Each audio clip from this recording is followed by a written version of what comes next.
Some stories are hard to tell, but they deserve to be heard. My name is C, and this is the chilling tale of the horrors I faced as a child. A story about my biological mother, the monster I once trusted. It was a day like any other. My dad called me in from playing outside. He said my mom was on her way for visitation. She rarely showed up, so my heart raced with hope. I climbed into the back seat, only to find an old toddler's seat that barely fit me. The car smelled terrible, rotting fruit and decay. My mom didn't say much, except for a single phrase, "It's a surprise." We drove for hours until she stopped in a sketchy neighborhood. She told me to stay in the car while she spoke to a man outside.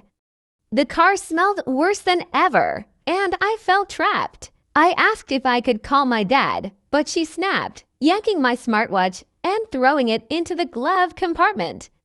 That's when I saw a gun, a knife, and a folder. My stomach turned. Out of nowhere, she pulled over, kicked me out, and drove off. I ran after the car, screaming, but she was gone. I was left alone in an unfamiliar, dangerous place. When she finally came back, I told her what had happened to me while she was gone. But she didn't care. Her face showed only annoyance, not concern. A few nights later, I was woken by gunshots. I didn't understand what was happening until I saw shattered glass and the police in our house. A bullet had gone through my room. It could have hit me. Though my mother is no longer alive, the scars she left on my heart and mind will never fade. My dad and I have moved on, but the trauma she caused still haunts me.